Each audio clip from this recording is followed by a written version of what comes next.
भद्रं कर्णैभिः शृणुयाम देवाः भद्रं पश्येम अक्षभिर्यजत्राः स्थिरैरङ्गैः स्तुष्टुवागं सस्तनूभिः व्यशेम देवहितं यदायुः ॐ शान्ति शान्ति शान्तिः. Let us pray together. Oh, Jitendra.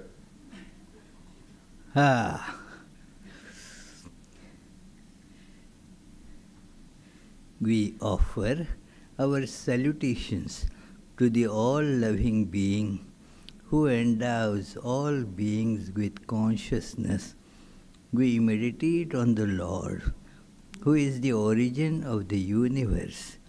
Lord, Thou abidest in all, Thou art all, Thou assumest all forms, Thou art the origin and goal of all, Thou art the self of all, Thou art existence, knowledge and bliss. Salutations unto Thee.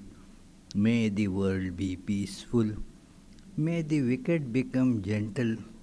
May all creatures think of mutual welfare. May their minds be occupied with what is spiritual and abiding. May our hearts be immersed in selfless love for the Lord. Peace, peace, peace be unto all. Suitable to today's topic, we have chosen an opening song, which is a very popular Christian song sung in many churches, maybe for centuries.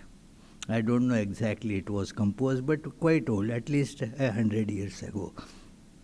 We have given it a little Vedantic twist, but the tune is same, very familiar, and please do not hesitate to join in singing. It should be sung together. So please.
Thank you, our innovative musical team. They, our this Raji Bal Subramanyam, she converted the song, the original beautiful Christian song. Nothing wrong in that song.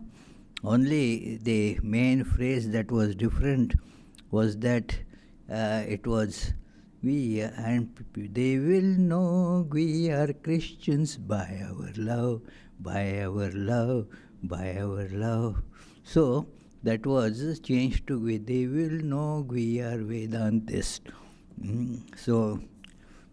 And many thanks to the singers and our wonderful guitar player who came to rescue. He has given up playing guitar, but for this occasion he agreed. So thank you. And turning to the talk of today's topic, it's a very prominent theme in not only Vedanta, in all different these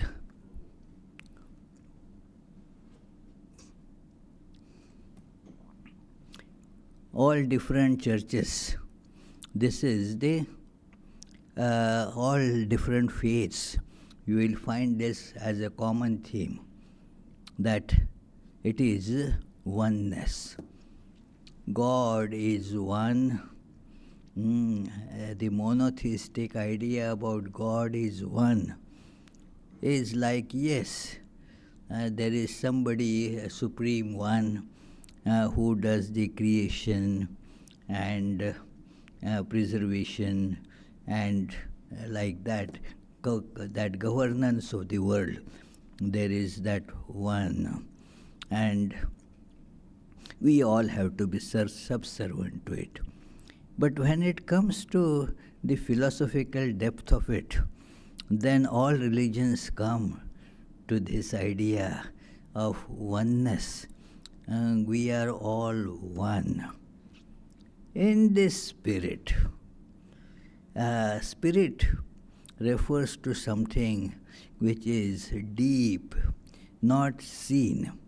Therefore, there used to be that earlier, that the whole space is filled by ether, because something that is not seen doesn't have weight, doesn't have a particular size.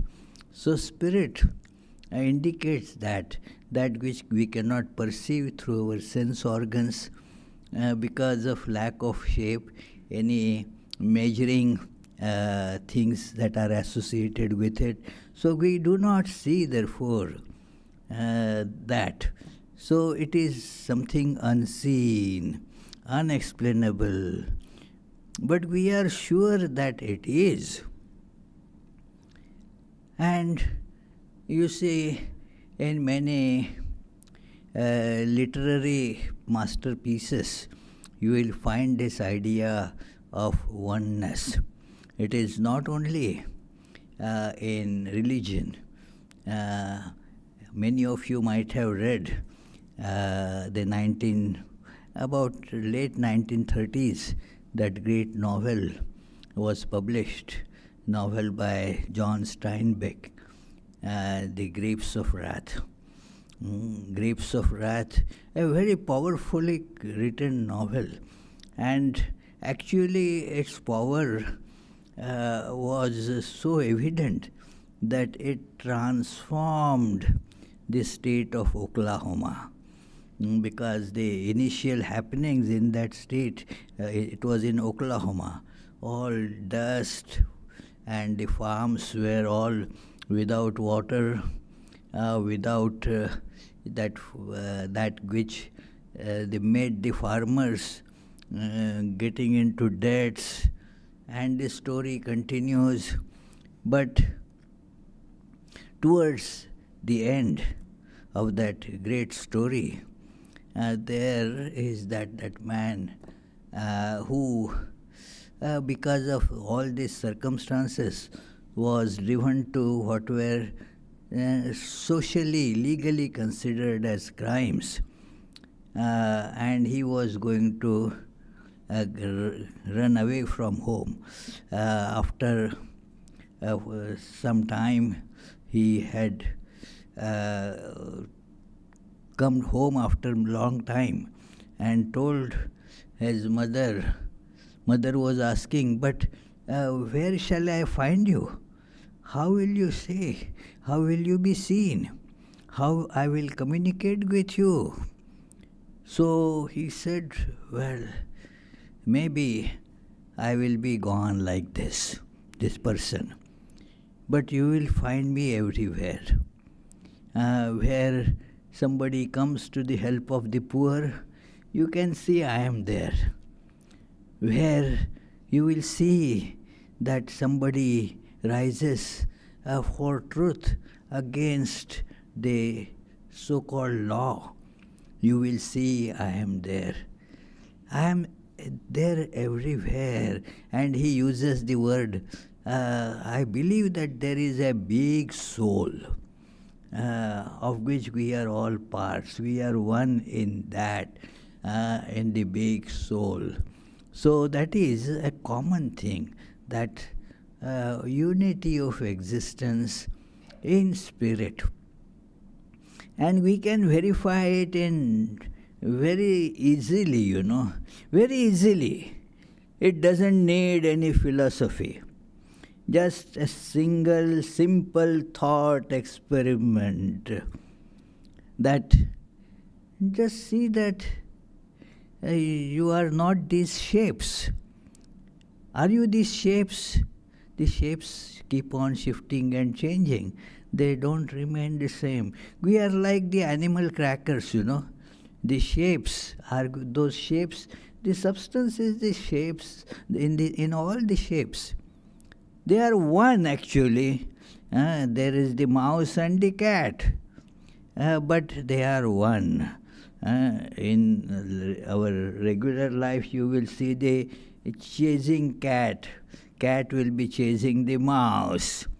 But in these animal crackers, the cat and mouse, they will be together. In the same pack, you will have them together, cat and the mouse. There you can see that the soul, the substance, the material of all that is same. Is it not the case with us?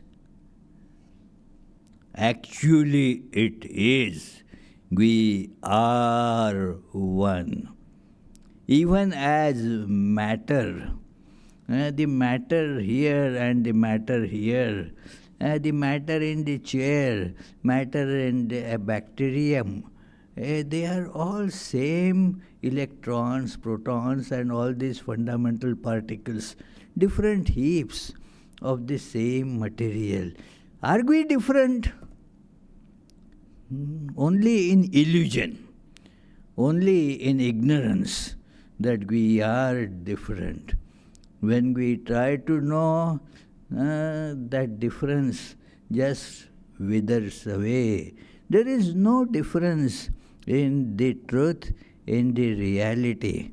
And so, that reality being beyond thought. Beyond all shapes means beyond thought. Thought has a shape. The mind has a shape. Body has shape. Thought or the mind has a shape in a different space, that's all. So they are all limited by shape. They are not infinite, but the substance which manifests through all these shapes is infinite. It can never be seen, obviously. It is, thus, that is what is told here, we are one in the spirit. That, and we love, therefore, there is no other explanation of love in our life. Everybody feels love. But what do we love? There is a very beautiful Sanskrit couplet in a play by Bhavabhuti. very celebrated Sanskrit poet. Vyatishajati padarthan antarastha kopi hetu na khalu bahi upadhi pritayah samshlayante. That there is no possibility that just the two different pieces of matter get bound by love to each other. There must be something behind all those appearances that brings out the loving feelings and coming together for people. So it is in that Steinbeck's novel, the hero says, I love people. I don't know God. I love people, suffering people. And it is that love is concrete, concentrated into that oneness. Oneness of the spirit. We are apparently distinct from each other, but we have the connections, these bonds of togetherness, bonds of love. And where do they come from? It is because there is somewhere we are one. And that is actually, as Swami Vivekananda says in his wonderful paper of Hinduism presented to the Parliament of Religions. That paper really is a recreation of many Hindu ideas put together in the modern context.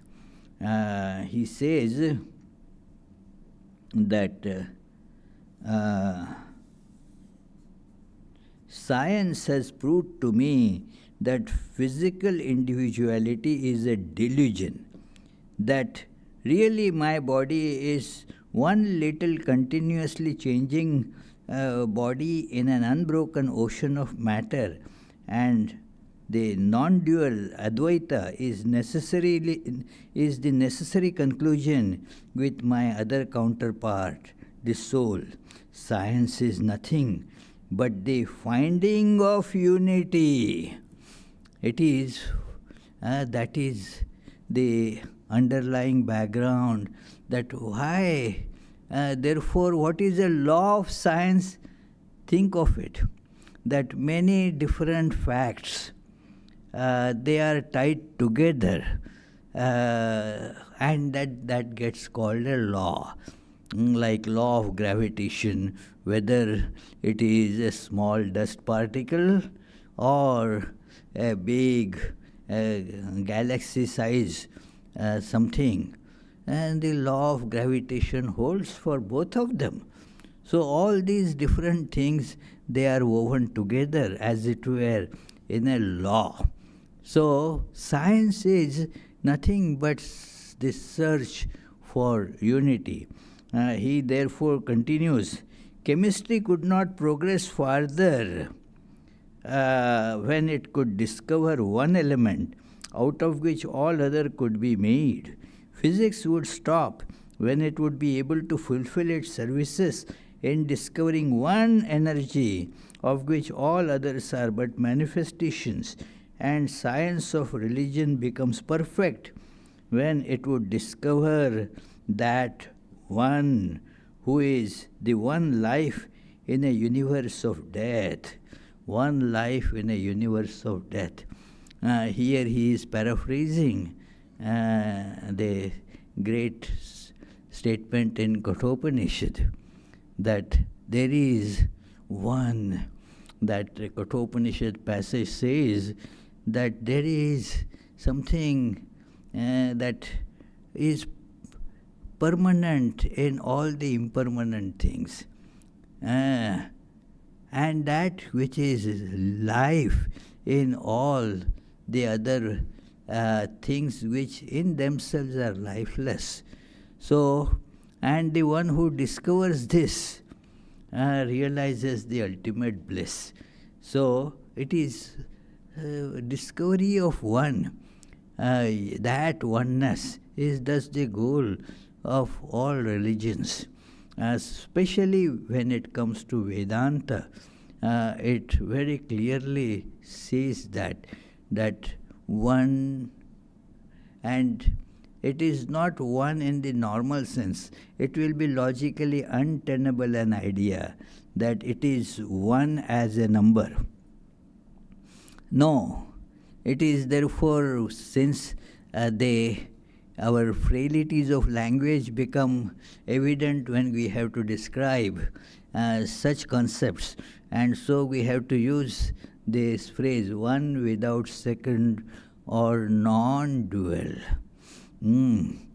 Somebody sent me a nice joke, that why there is no fight in Vedantins. The answer was given because it is non-dual. So it is being non-dual.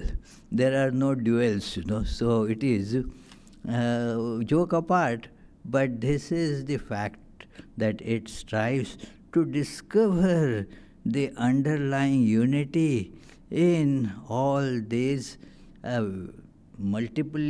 infinitely multiple forms.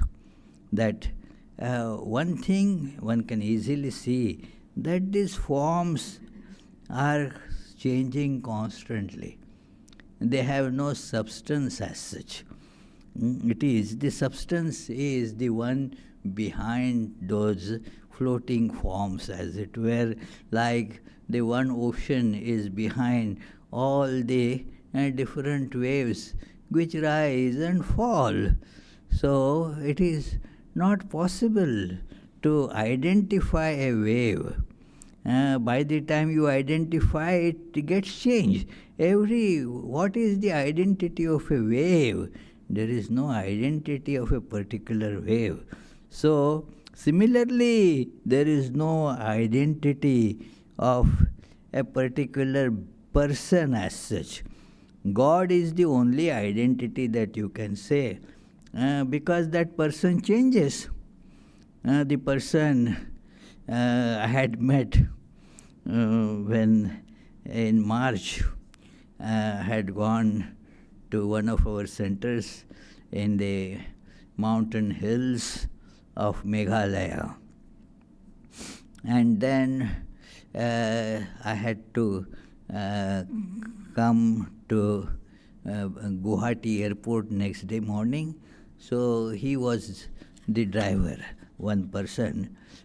He was the driver, and he started telling his tale, very inspiring tale, friends, that as a child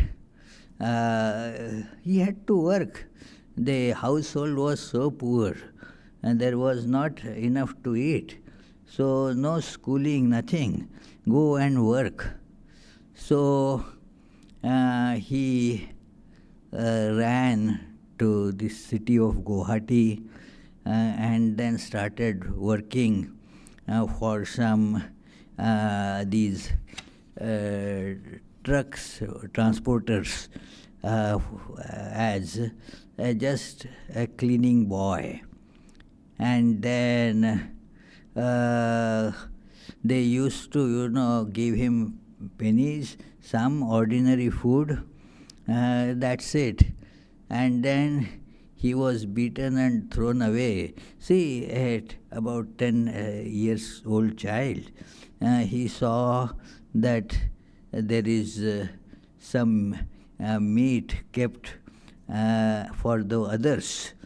He was not supposed to eat. He was only supposed to eat the rice and then lentil soup. That's all. So, but he saw that there, and he ate from it. And when it was discovered, he was given a thrashing, and he went away. He had to go away. So he ran from there. Actually, some crime he committed, like stealing some cash from there to run away, and then got somewhere here, there, got into many other odd jobs, and somebody kindly taught him driving. Then he became a driver. He was made to work to transport many contraband things, illegal things, and that too. So he would get caught. The owner who was actually doing that, he would say, no, I didn't give him all that. I don't know. And moreover, was a rich guy, so he was not subjected to any punishment. This guy, and he was being paid very well for carrying and transporting those contrabands. So, but he saw that all the problems that come with it, and decided that enough is enough. I won't do it anymore. He gave up the job and then was looking for something. He worked with some minor wages with some others, and somebody told him, come to Ramakrishna Mission. They need a driver. And he said, okay, I will come.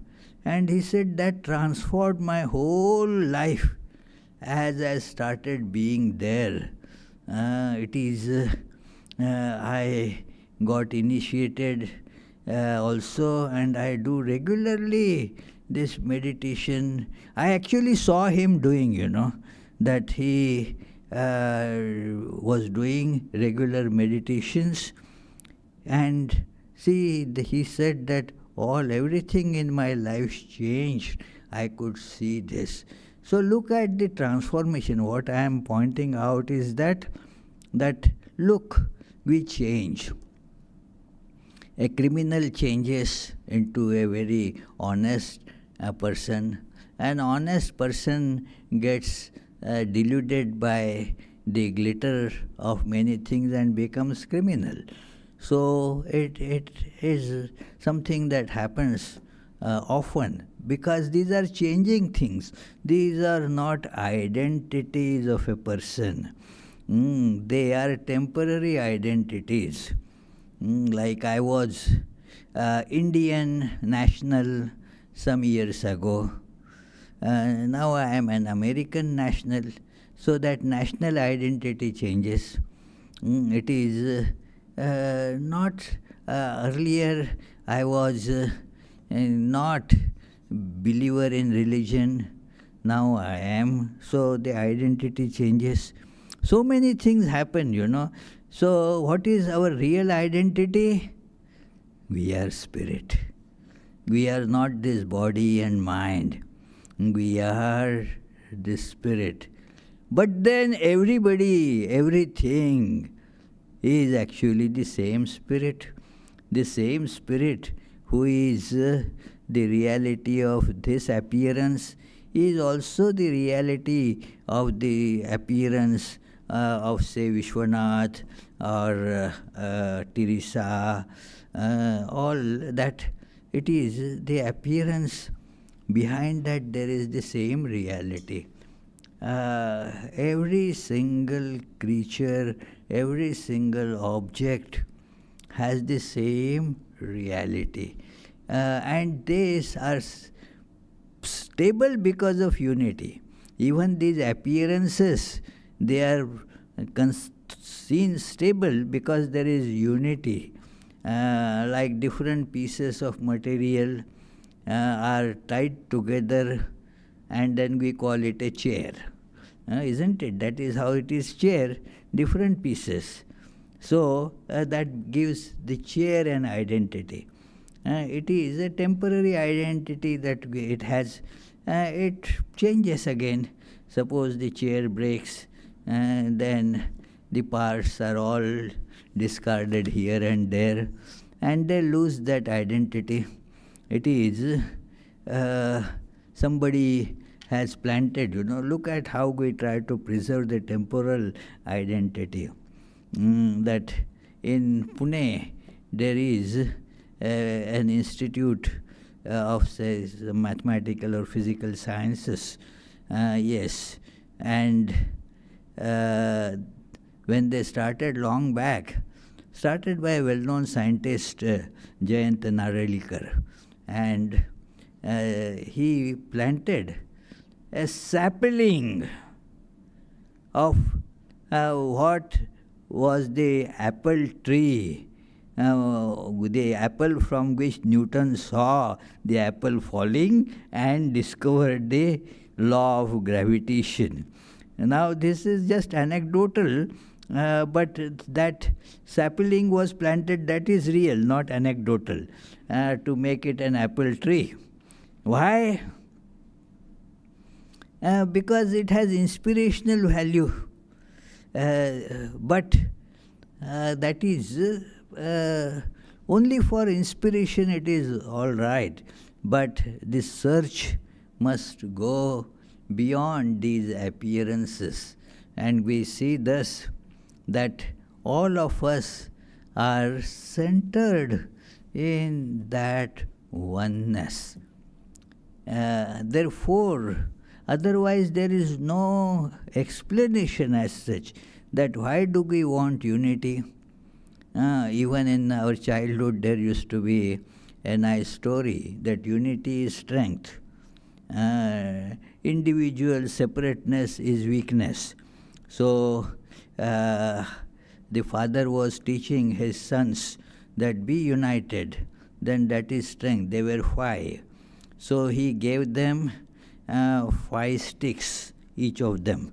Each of them was given 1 stick, and you try to break it by hands. And they easily broke it. Then he tied those 5 sticks together, similar 5 sticks, and said, try to now break it. No, it cannot be broken because unity is strength. Unity is love, unity is strength. Unity is also the source of all pleasures that we think of. It is, I tell, say, for example, Teresa, you love cookie. You are here and the cookie is here. Then there is no pleasure of it. But when do you get the pleasure? When you and the cookie become one. That oneness is also the source of pleasure. You become one because you are actually necessarily one. There is no other explanation for why do we seek unity. Let us do it together. Why? There is intrinsic unity that runs everywhere. So therefore we want to get connected. If we are just confined to ourselves in one small space, people get claustrophobic. Not only that, they feel terrible. Yeah, it is considered therefore the worst form of punishment to give somebody a solitary cell. That person has been given a big punishment and is to stay in this solitary cell. Becomes very difficult without getting connected. So there was one devotee here, was not physically doing very well, couldn't go and meet people and so forth. So she was having an internet, and it was said, our secretary then told me that that is her window to the world, this internet, because she has, otherwise she is very much deprived. We need communication, we need connectedness.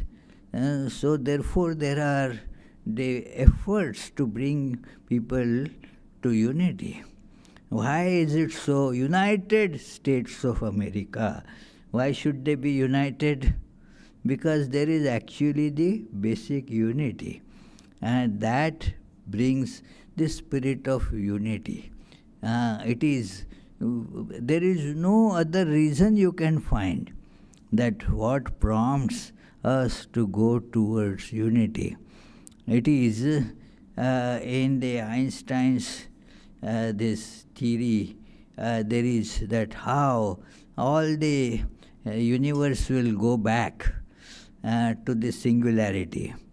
It assumes that it came from the singularity and will dissolve in the singularity, that all things will keep on falling together under gravity. Everything will start falling together, that you cannot resist that till it reaches that point of singularity, where it will be the whole matter, but in one point. So it will not be able to be confined in that single point, because it is immense. So it will explode again, that will cause again something like Big Bang or whatever. But again it will come back. So this is how the unity is, seeking this unity is all efforts that we do is for that. And the reason is because that is our true nature. It is the truth. So in truth we are really one. And all Upanishads you will find they begin, or they have these statements in the middle, that yes, there is only one. Atman alone was there in the beginning. In Aitareya Upanishad, that is the first statement. In Kathopanishad, it comes later, not in the beginning. Beginning is a story, but the statement of oneness comes in the middle, that Atman is one without second. And then it criticizes vehemently those who stick to the multiplicity, that mrityos mrityum apnoti ya iha naneva pashyati. It says that first, that Atman alone is everything. But those who want to see multiplicity, they go from death to death. Mrityos mrityum apnoti ya iha naneva pashyati. Because that is, when you see the multiplicity, then that multiplicity, how is it? Unstable, unreal. It is withering every moment. You cannot keep anything permanent, because it is not in the nature of the things. Whatever comes into being has to be dissolved. So therefore, that which never comes into being never dies. It is, you can simply ask this very easy question to yourself, that how was I born? You can get the story of how the body got born, but not how you get born. One never knows what gives a person an identity. The identity lies only in this underlying unity. We are one in this spirit. So that is in every different religion. In Judaic idea, it is the one, they call it the one, which is the correct way. Not one amongst many, but the one that includes all. That is the oneness. in our closing prayers we will see the one of the Jewish followers. It is, as in there also you will see that one being everywhere. Then the love becomes automatic. It is love brings us together, and as long as we see that oneness, the love remains. And that love manifests as certain important characteristics, as like service to others. Why can it happen? There are, of course, the ways that you want to have some fame, light, glory of light onto you, so, or some satisfaction that one serves others. But that is not really service. Service is prompted really by seeing one. The actions that have similar looks like service, and that is possible without seeing oneness. In fact, that person gives a big donation and puts the condition that I will be taken on the board and will be made president and so forth. We were offered that, well, you contact that person. He gives donations, but the Vedanta Society should have his name. So I said, sorry, we can't do that. So it is, that is not really charity or service. It is self-aggrandizement in a different way. But when you serve, that oneness comes into picture. And it comes to the level where it becomes so spontaneous. Just as your left hand would put balm on the right hand if the right hand gets hurt. It is spontaneously it happens. The left hand does not think that then the right hand will thank me profusely, keep thinking of it, and then if I get hurt, then that right hand will reciprocate that. Nothing like that is thought. It is an expression of inner oneness. So with that expression, you see, the things become one together. It is the oneness gets expressed in so many ways that we used to think, that it is, there would be, while I was in Nagpur, there will be a lot of parcels sent by the Indian Post Office every day. So, since there were many, they opened a small office there itself. So, they would put it in the postal bags, seal them, and we would count the bags. They were only thinking of the bags. What is there, the different types of books or mail or whatever is there, no, we don't think of that. All of them are brought under one umbrella. This is bag. So 17 bags today. So they would bring a paper for us to sign. Okay, 17 bags given, then they will bill for that. So it is like that you see the oneness there. All different types of articles put together and called a bag. So it is this oneness penetrates into all our dealings, without which we will not be able to survive. If we rigorously stick to multiplicity and therefore do not form any connection to anybody else, we will not survive.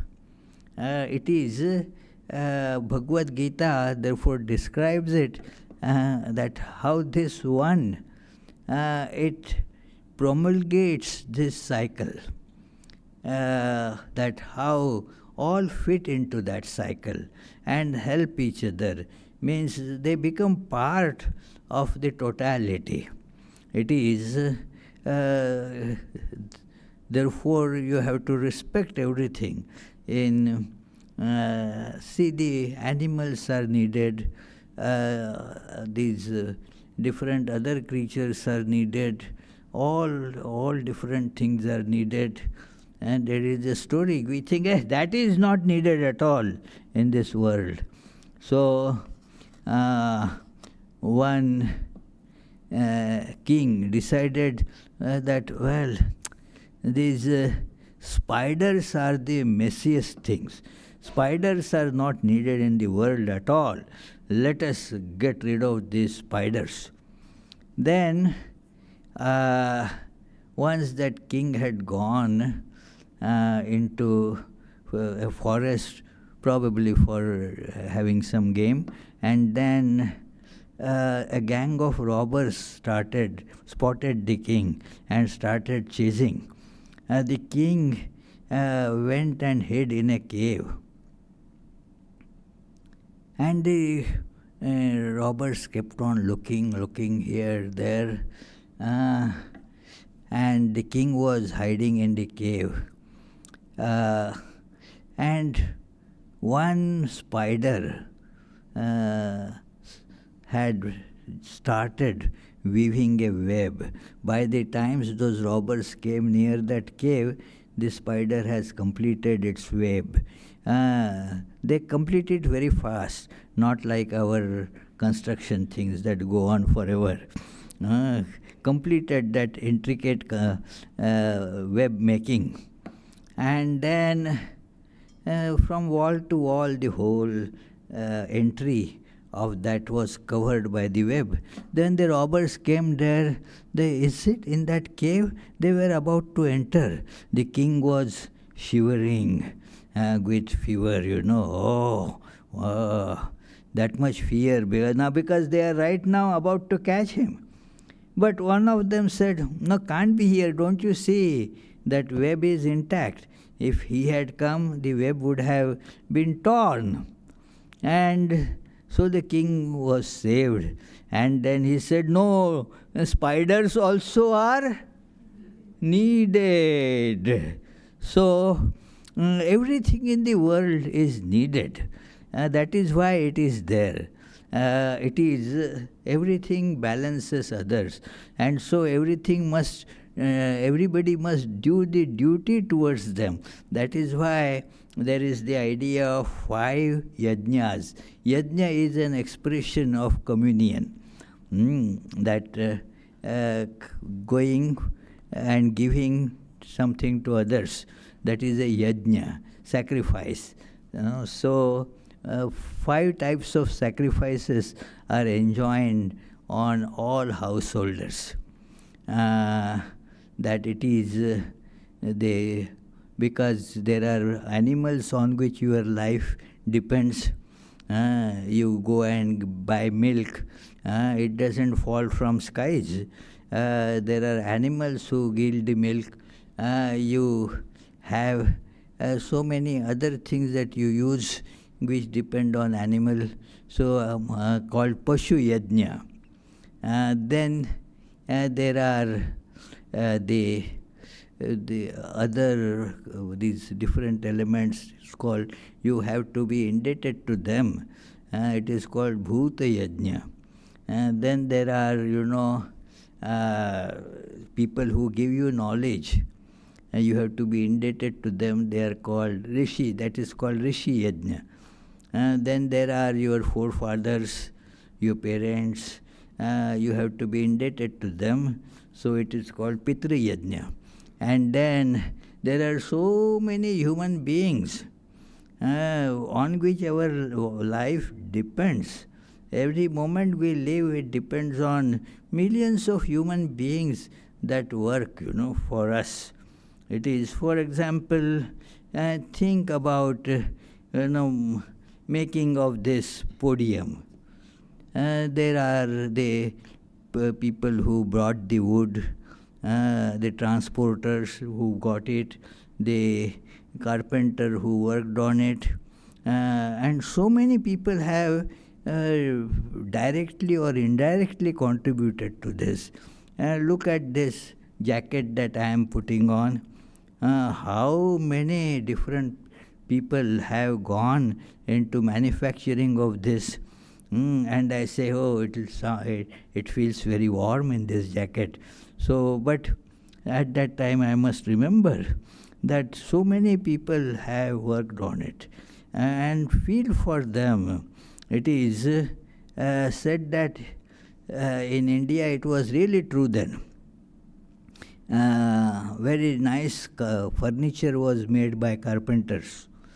And one friend of mine told a real true thing, that if you go to that carpenter's home, you let alone these beautiful couches and all that he has made, you will not find even a chair to sit on.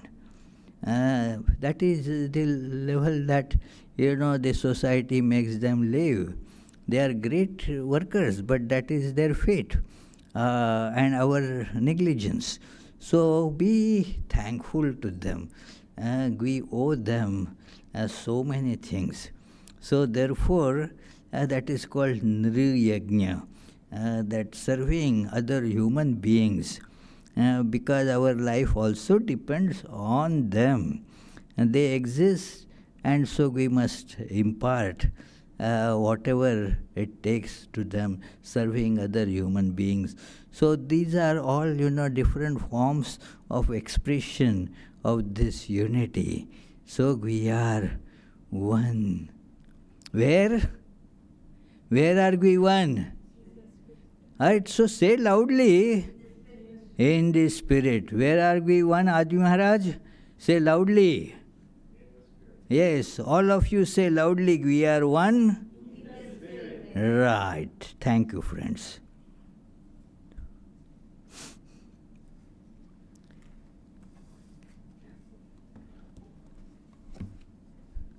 Think of it. If you have any question, please feel free to ask. Otherwise, we will move to the next thing. Any question? That Rupak has a question.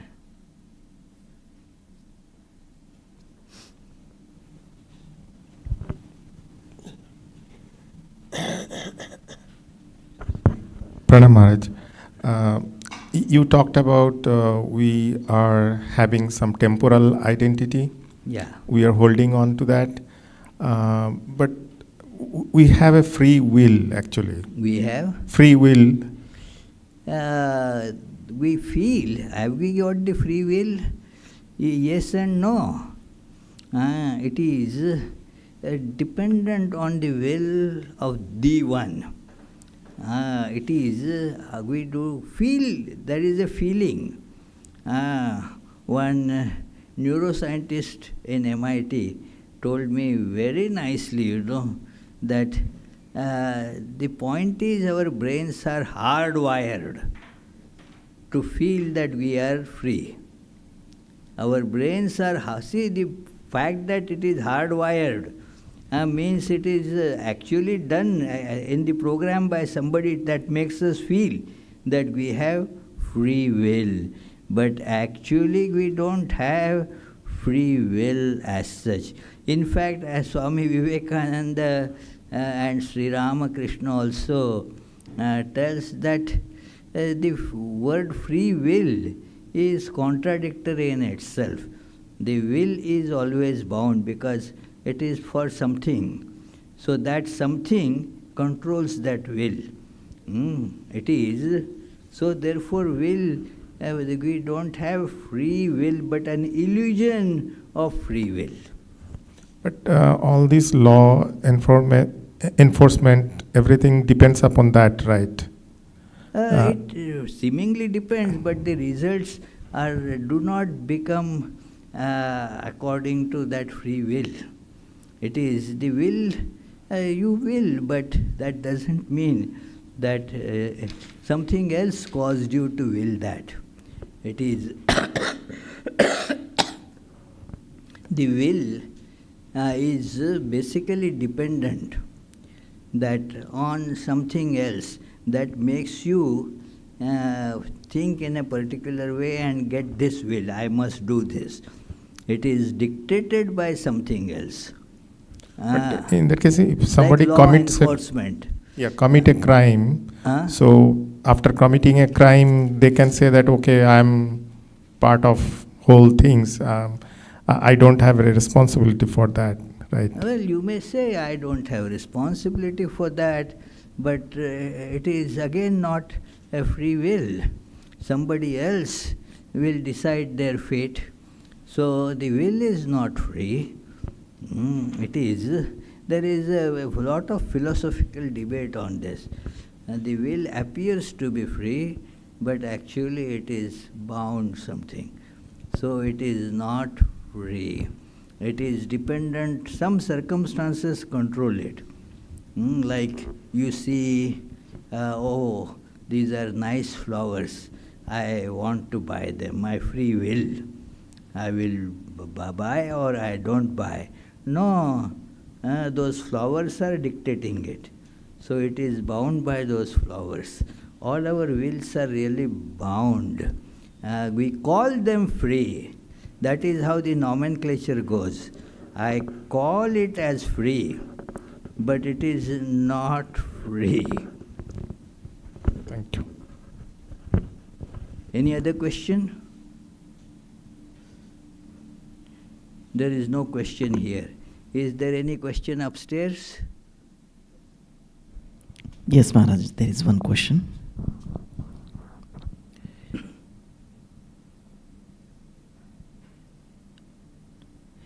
The question from Kiran.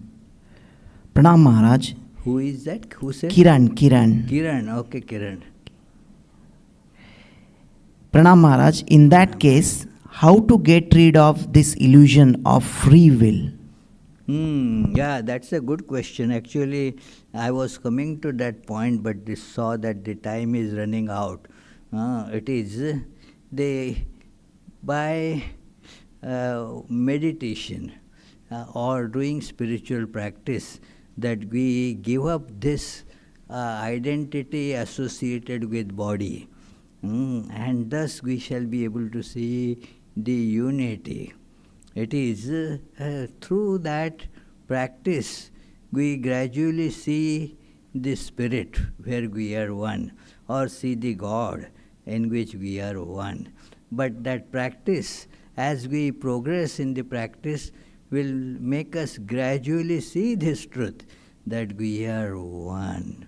And it is through this practice we shall be able to loosen the hold of this assumed illusory identity that I am this heap of flesh, blood and so forth. I am actually not that. So this is how one must therefore proceed that to the spiritual practice. In the lecture of Swami Vivekananda that I had quoted earlier from, that it is not really lecture, a paper submitted to the Parliament of Religions, so his writings, and he therefore mentions that it is, one must therefore try through various religious spiritual practices to see this oneness by giving up attachment to multiplicity. See, it is the progress doesn't happen if we do not practice detachment. For example, think of, like Kashmika is trying to climb a staircase. Now she is, say, on the third step and gets attached to the third step. No, I like this step. No, I don't want to climb the fourth one. So then she will not be able to climb.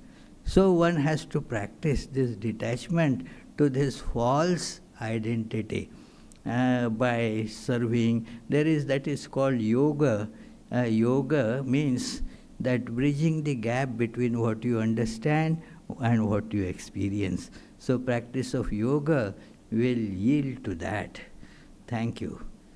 Any other question? There is one more from Shri. This From? is Shri. Shri. Yeah. Namaskar, Shri. This is Shri. If the Shri. self in all, if self is in all beings, is one, why do we experience separation? Is it because of ignorance? Yes, like where there is no water. You see water. Why do we see? That is called mirage. So we get cheated because of ignorance.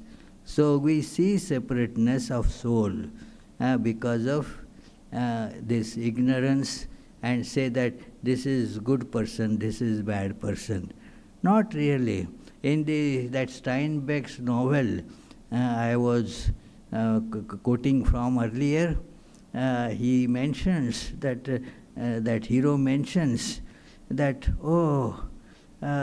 those who are doing bad things and those who are doing so-called good things, all really is one material.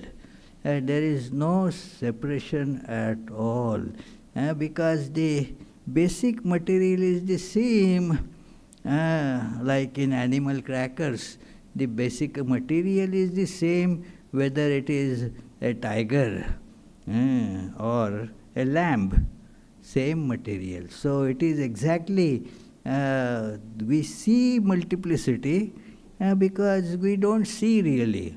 That is why Jesus says, it's a very beautiful and enigmatic statement of Jesus, that let those who have eyes, let them see. Those who have eyes, let them see. Now you may say that, well, eyes are meant for seeing. Yes, eyes are meant for seeing, but we don't see, because we see only that which doesn't exist. Is it to be called seeing? It is not seeing. Seeing only the waves, missing the reality of the ocean. So it is, one must see this unity, this oneness. Then that is alone really seeing. So if we are just stuck in this ignorance, we will not see it. And if we go beyond it, it is nothing but oneness. Thank you. In this week, there is a very, very special program of Christmas Eve on 24th. It is Wednesday.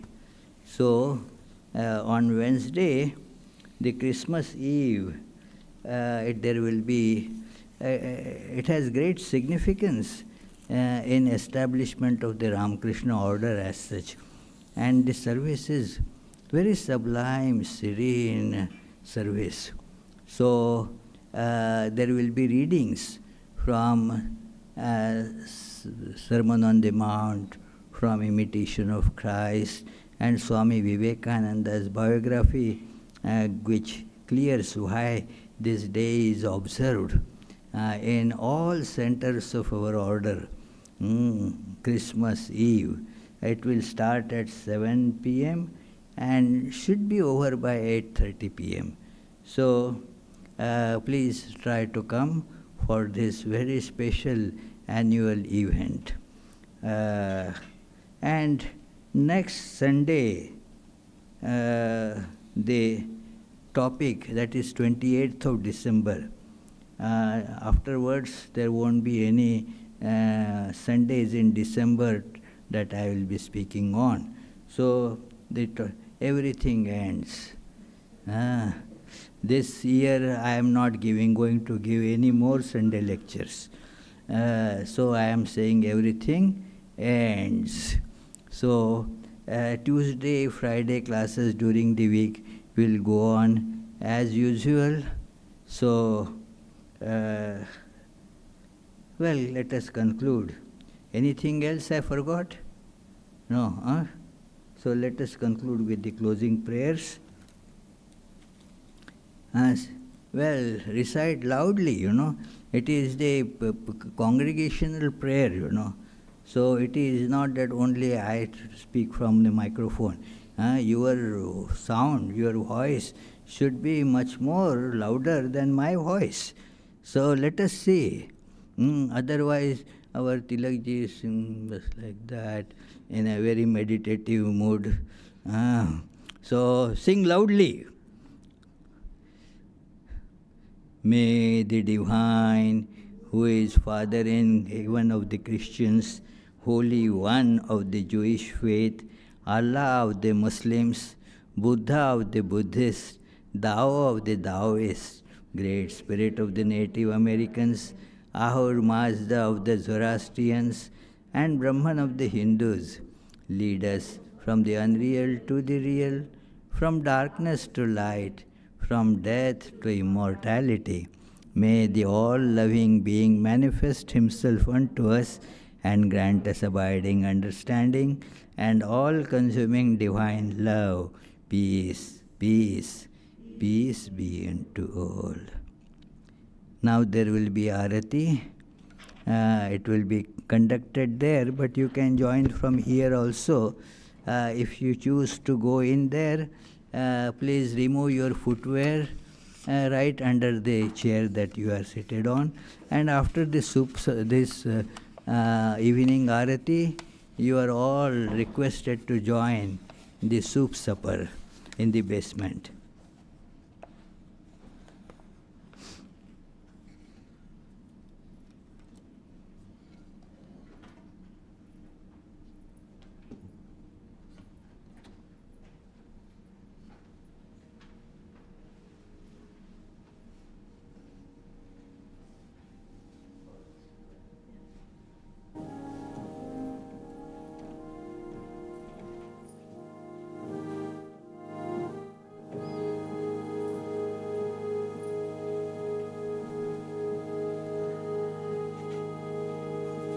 Breaker of all our worldly bondage and adored by all, we adore you too. Stainless Lord, assuming human form, stainless Lord, assuming human form, transcendent yet filled with love. You free us from the stain of sin and ornament our world. Consciousness is a form. Your eyes always purified by knowledge. Your eyes always purified by knowledge. Looking at them, delusion is gone. Ocean of shining love and feeling, ever inebriated in your infinite love. Your feet always dear to your devotees. Your feet always dear to your devotees. Form a boat to cross this world. Reveal to us as God incarnate and the Lord of all things, helping us join with you. Your mind's always set in the divine light. Your mind's always set in the divine light. This we can see through your grace.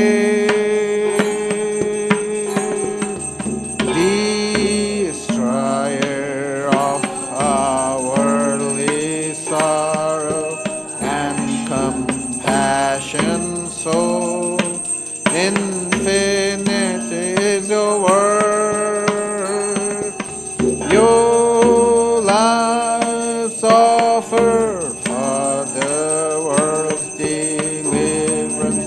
Your lives offered for the world's deliverance, saving us from darkness and fear. Renouncer of God, lust and lucre, therefore you were always spurning sensual life. Lord of monks, you are the best of men. Lord of monks, you are the best of men. Grant to us pure love for you. You're fearless and you're free from doubting, with your mind very firmly resolved. Causeless refuge of your devotees, causeless refuge of your devotees, renouncing caste and birth. Our treasure is your holy feet, which take us very soon across this puddle of life.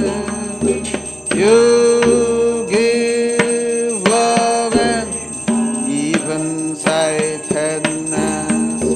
You give love and even sightedness to remove our anguish here.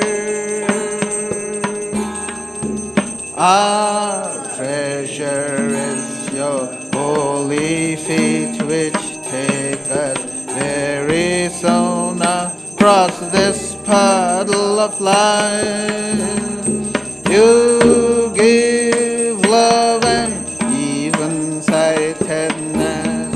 You give love and even sightedness to remove our anguish here.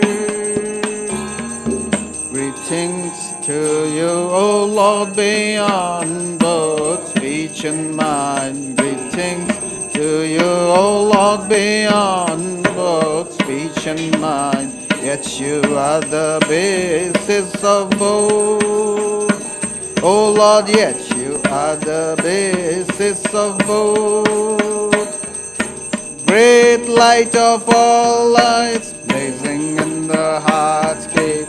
Great light of all lights, blazing in the heart's cave.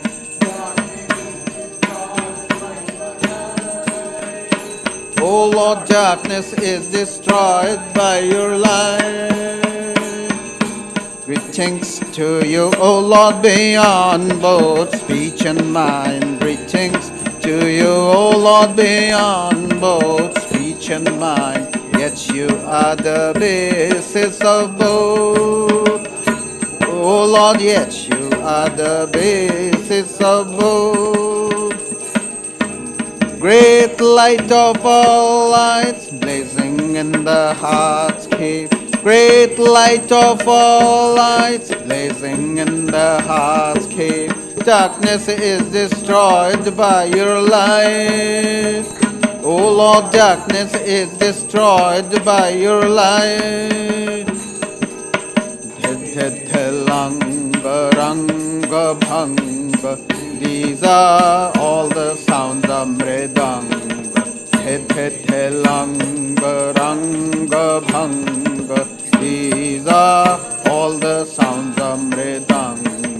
Spiritual songs devotees are singing for your worship divine. Spiritual songs devotees are singing for your worship divine. Jaya Jaya for your worship divine. Hara Hara for your worship divine. Shiva Shiva for your worship divine. Breaker of all our worldly bondage and adored by all, we adore you too. Jai Shri Guru Maharaj Ji Ki Jai.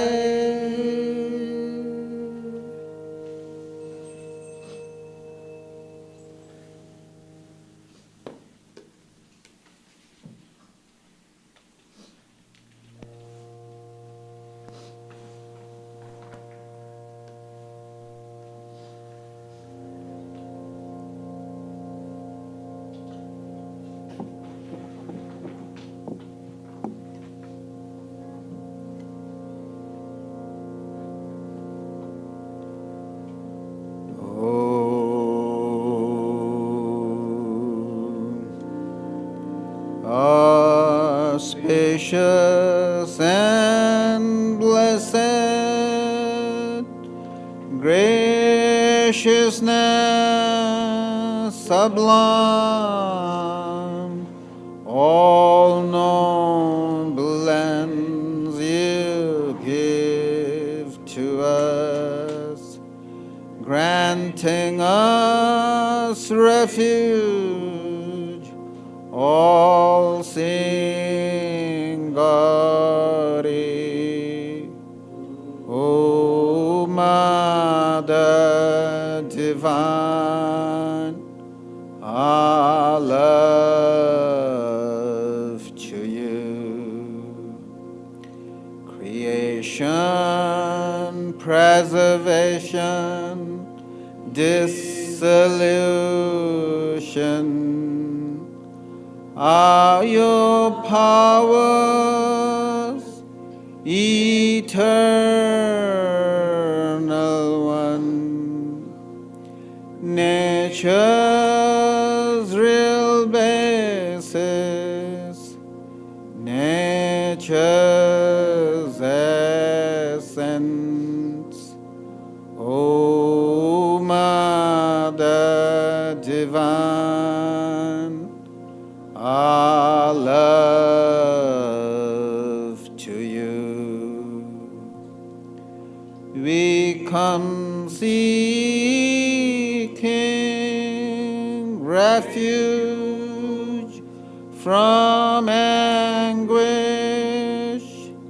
Be our Savior through your deep concern. All our suffering remove, Goddess,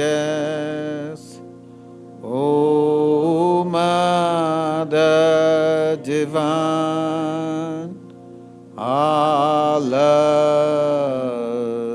to you. Victory, O Mother Divine, our love to you. Blessed Mother Divine, our love to you. Blessed Mother Divine, our love to you. Blessed Mother Divine, our love to you.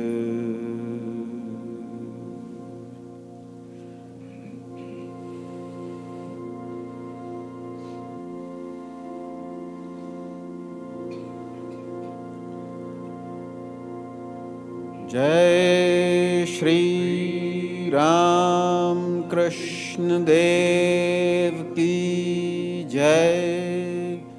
Jai Shri Sarda Devi Ki Jai. Jai Shri Swami Vivekananda Ki Jai.